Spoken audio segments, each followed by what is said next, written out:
Bonjour, Yann Pucheux, je suis cardiologue praticien hospitalier au CHU de Bordeaux, au sein du service du professeur Coufinal, un service axé sur la prise en charge des maladies athéroscléreuses et sur leur prévention.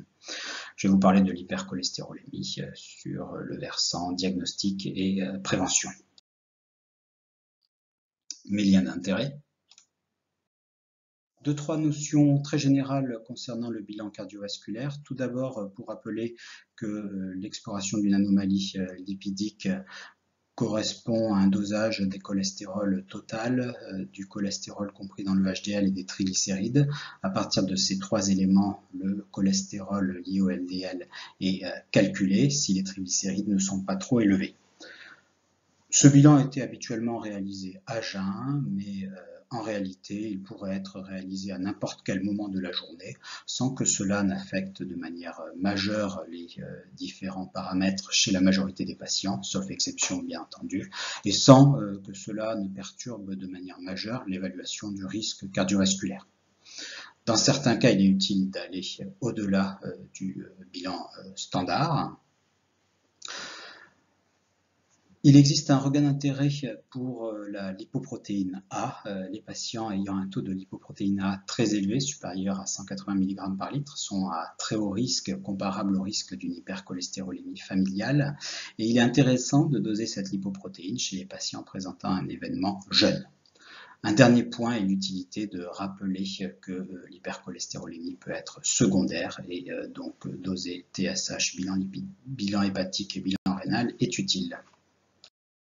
Ce schéma, simplement pour rappeler que certains éléments au-delà du bilan standard peuvent être étudiés, en particulier le non-HDL qui va être intéressant parce qu'il reflète la quantité de cholestérol liée aux différentes particules LDL, VLDL, kilomicron rémanent, particules athérogènes.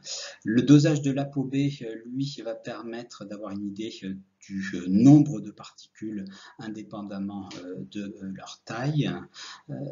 Ces deux éléments vont être intéressants notamment chez le patient diabétique, chez le patient ayant un syndrome métabolique. Enfin, de manière plus simple, chez le patient ayant une hypertriglycéridémie, il est possible de doser le LDL cholestérol puisque le calcul selon la formule de Friedewald n'est pas valable. La réalisation du bilan lipidique est un élément d'évaluation du risque cardiovasculaire. Mais pourquoi s'intéresser autant au risque cardiovasculaire et pourquoi chercher absolument le patient à haut risque?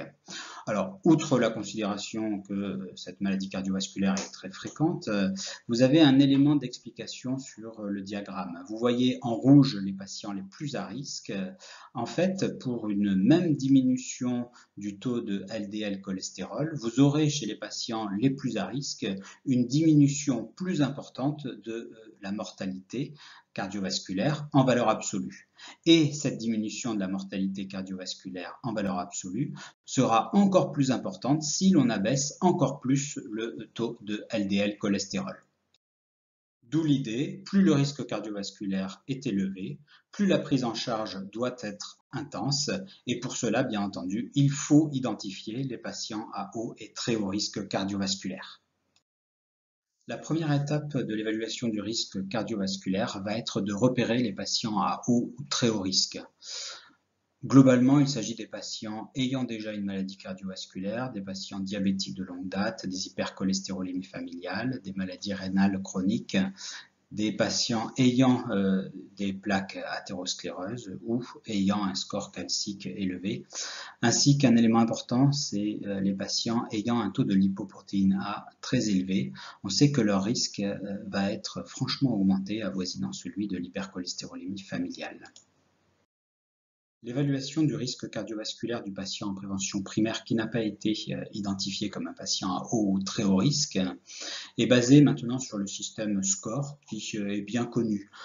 Tout de même, quelques éléments à rappeler. Tout d'abord, la limite d'âge maintenant est de 70 ans et non plus 65. Il faut prendre en compte la pression artérielle systolique, le cholestérol total et le HDL cholestérol avant traitement. Cette échelle permet d'évaluer le risque d'événement fatal cardiovasculaire à 10 ans. Il faut multiplier par 3 à 4 pour avoir le risque d'événement de manière générale. Certains pays sont à haut risque et d'autres sont à faible risque. Grâce à l'utilisation de l'échelle SCORE et de l'évaluation des patients à très haut risque et haut risque, 4 niveaux de risque sont donc identifiés. Le risque faible, qui correspond à un score inférieur à 1%, le risque modéré entre 1 et 5%, le risque élevé entre 5 et 10%, et le risque très élevé supérieur à 10%. Je n'insisterai que sur un point, c'est que les patients qui présentent un facteur de risque isolé mais majeur de type LDL cholestérol très élevé à 1,9 ou tension artérielle supérieure à 180-110 sont d'emblée estimés comme étant à risque élevé. Il n'est donc pas nécessaire chez eux et il ne faut pas calculer le score.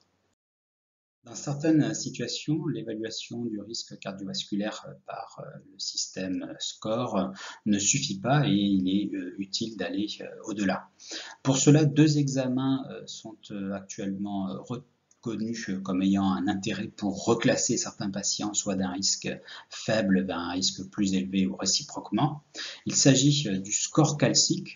C'est un scanner non injecté et de l'évaluation de la quantité d'athérome, de la charge en athérosclérose par échographie Doppler, éventuellement en 3 dimensions. En conclusion, ces dernières années, le taux de LDL cholestérol dans la population française a peu évolué, notamment parce que des patients à haut ou très haut risque ne sont pas repérés. Il est capital de bien évaluer ce risque cardiovasculaire. Cela passe par une évaluation clinique simple, par l'utilisation du système SCORE et dans certains cas par quelques examens.